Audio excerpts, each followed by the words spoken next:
नमस्कार, मेरा नाम डॉक्टर नरेश कुमार इंगले है। मैं एक मनोचिकित्सक, सेक्स रोग तथा व्यसन मुक्ति तज्ञ हूँ और आज हम बात करेंगे स्किज़ोफ्रेनिया के बारे में। कोई उसका प्रोनाउंसिएशन सिज़ोफ्रेनिया करके भी करते हैं।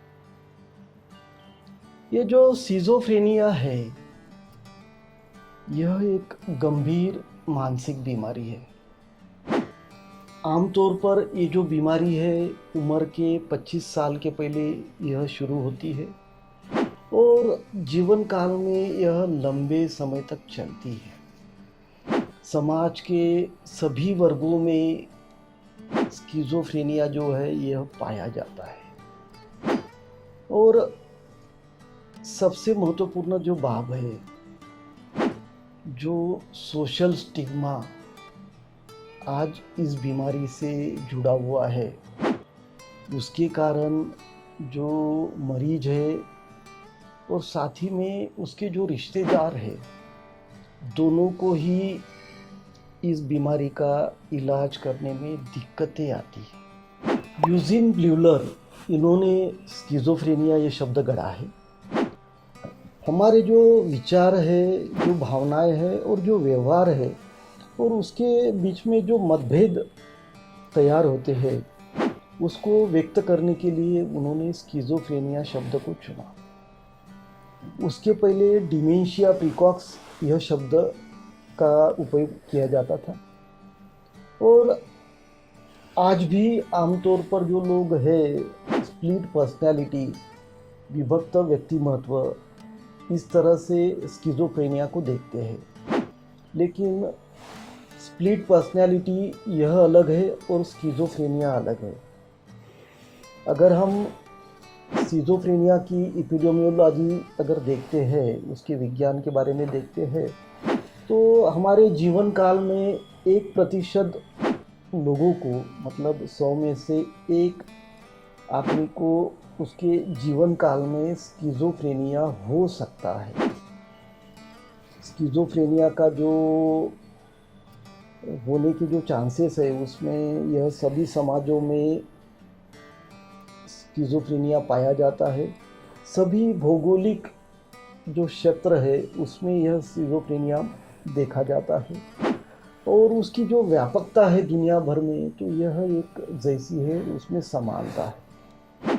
अगर हम जेंडर और एज की बात करते हैं तो स्किज़ोफ्रेनिया यह पुरुषों में और स्त्रियों में दोनों में बराबर पाया जाता है।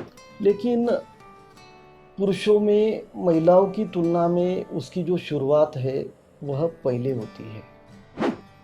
पुरुषों में उसकी जो शुरुआत है वह आयु के 10 से लेके 25 साल के बीच में होती है, तो महिलाओं में उसकी जो शुरुआत है वह 25 से लेके 35 साल के बीच में होती है।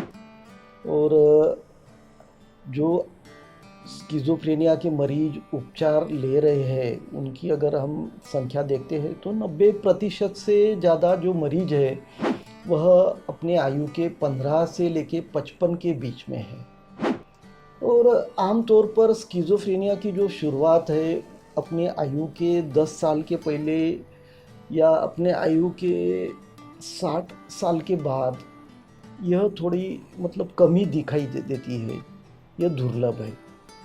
और अगर हम आउटकम की बात करते हैं तो महिलाएं यह पुरुषों से ज़्यादा अच्छे से इस बीमारी से निकल आती है, क्योंकि जिस तरह से महिलाएं जो रहती है अपने, उनका जो सोशल एनवायरनमेंट रहता है, जिस तरह से वो खुद को काम में ढाल लेती है, तो उसके कारण पुरुषों की तुलना में महिलाओं का जो आउटकम है ये बीमारी में वह अच्छा रहता है। रिप्रोडक्टिव फैक्टर्स, प्रजनन कारक, जो आजकल की नई नई दवाइयाँ हैं उनका उपयोग बढ़ रहा है। फिर अस्पतालों में ओपन डोर पॉलिसीज़ देखी जाती है।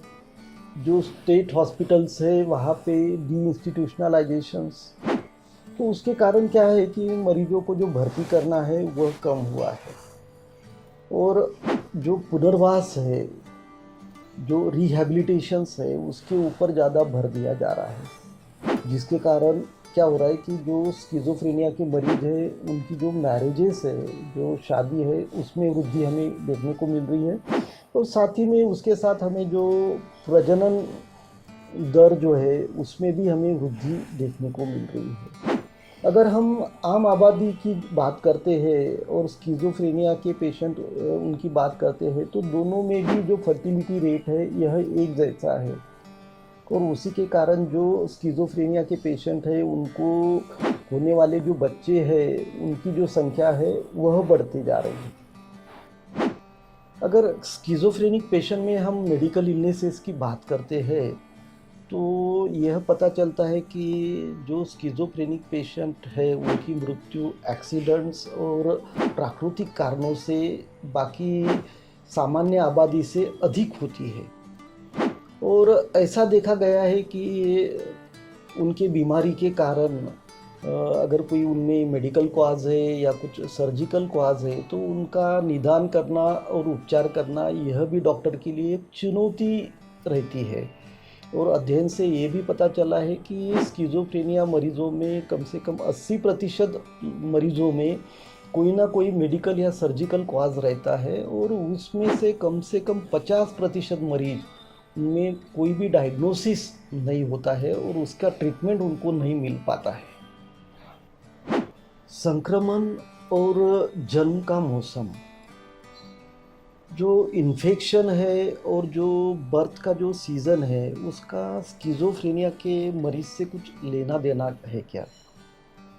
तो यह देखा गया है कि जो स्किज़ोफ्रेनिया के मरीज है उनका जन्म अधिकतर विंटर और अर्ली स्प्रिंग, जो सर्दियों का मौसम है और जो वसंत का जो शुरुआत है उनमें ज़्यादातर देखा गया है।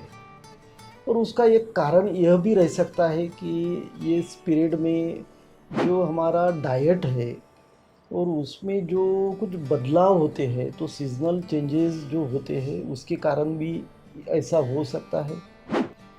फिर जो गर्भावस्था में और बच्चे का जन्म होने के बाद बहुत बार जो कॉम्प्लिकेशंस होती है उसके कारण भी ऐसा हो सकता है। फिर जो इन्फ्लुएंजा वायरस है उसके संपर्क में आने से भी ऐसा हो सकता है। मैटरनल स्टार्वेशन, अगर माता को अच्छे से खाना गर्भावस्था के पीरियड में अगर नहीं मिलता है तो उसका भी असर हो सकता है। तो ये बातें अध्ययन से सामने आई है। मादक द्रव्यों का जो सेवन है, जो सब्सटेंस एब्यूज़ है, यह स्किज़ोफ्रेनिया के पेशेंट में आमतौर पर देखा जाता है। और अगर हम स्किज़ोफ्रेनिया के पेशेंट में देखेंगे तो 50% से भी ज़्यादा मरीज अपने जीवन काल में कोई ना कोई ड्रग्स का उपयोग वह करते हैं। अल्कोहल की बात अगर करते हैं तो कम से कम 40% स्किज़ोफ्रेनिक मरीज जो है वह अल्कोहल का उपयोग करते हैं। और अल्कोहल के कारण बहुत बार उनको अस्पताल में भर्ती करना, साथ ही में जो मानसिक लक्षण है उनमें भी वृद्धि होना यह देखा जाता है। अगर हम कैनबिस की बात करते हैं, चरस गांजा के कारण बहुत बार जो साइकोटिक फीचर्स है वह बढ़ जाते हैं। और अगर कोई मरीज, कोई आदमी 50 से अधिक बार अगर कैनबिस का उपयोग करता है तो उसको स्किज़ोफ्रेनिया होने के जो चांसेस है वह आम लोगों से 6 गुना बढ़ जाते हैं। वैसे ही कोकेन हो गया, एम्फेटामिन है या अदर सब्सटेंसेस है, इनके कारण भी जो मानसिक लक्षण है उसमें वृद्धि देखी गई है। अगर हम निकोटीन की बात करते हैं तो 90% से अधिक जो स्किज़ोफ्रेनिया के मरीज है वह निकोटीन के ऊपर निर्भर है। उसके कारण एक तो जो होने वाली मृत्यु है वो हमें देखने को मिलती है। साथ ही में निकोटीन के कारण जो एंटीसाइकोटिक जो ड्रग्स है उनका जो ब्लड कॉन्सेंट्रेशन है वह कम हो जाता है।